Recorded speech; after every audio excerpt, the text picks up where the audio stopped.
qu'on n'est pas obligé de galoper dans notre vie dans l'espoir d'en faire le plus possible pour être quelqu'un de bien. On n'a pas besoin de ça pour être quelqu'un de bien. Je le dis souvent à mes clients, tu ne fais pas du développement personnel pour devenir quelqu'un de bien, tu l'es déjà.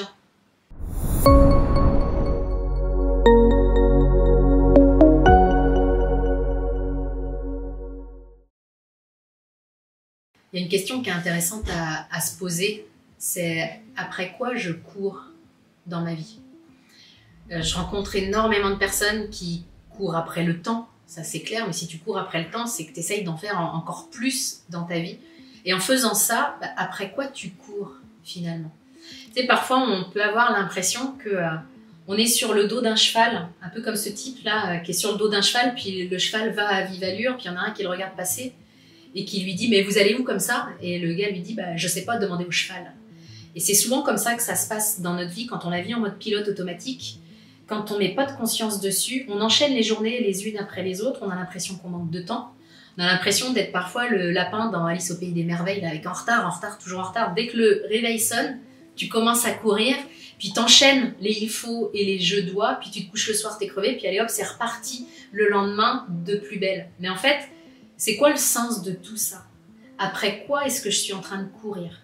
Et je trouve que c'est une question intéressante parce que parfois tu vas te rendre compte que peut-être que tu cours après de la reconnaissance, peut-être que tu cours après l'argent, après le temps, après l'amour des autres.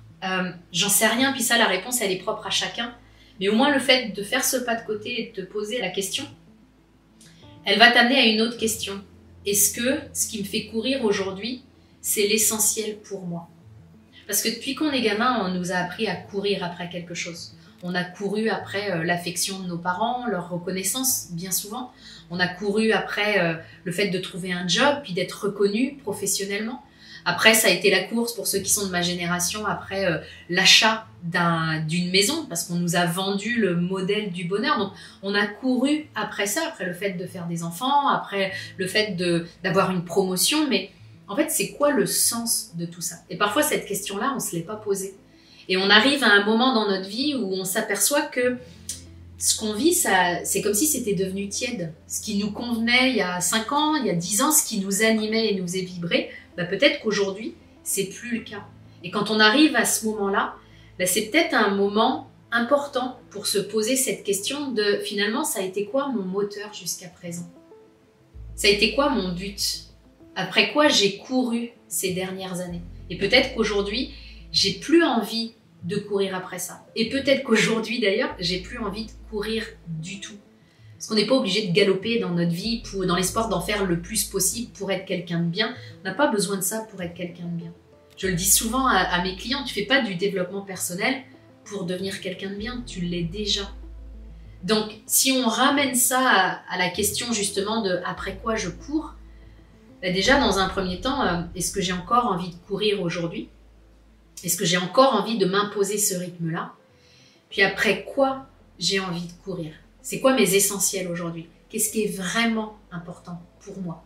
Et là, tu t'offres la possibilité de commencer une deuxième partie de vie, de lâcher le moteur que tu as eu jusqu'à présent pour avoir un autre moteur, mais que toi, tu auras choisi en conscience. C'est pas le moteur qu'on t'aura donné en héritage et que tu continues à utiliser sans même te poser la question de savoir si tu cours dans la bonne direction. Là, ça te donne l'opportunité, pour reprendre mon exemple de tout à l'heure, de changer de cheval, pour vraiment choisir ton cheval, puis lui donner, toi, l'indication de là où tu veux aller en fonction de ce qui compte vraiment pour toi, en fonction de ce qui est important pour toi.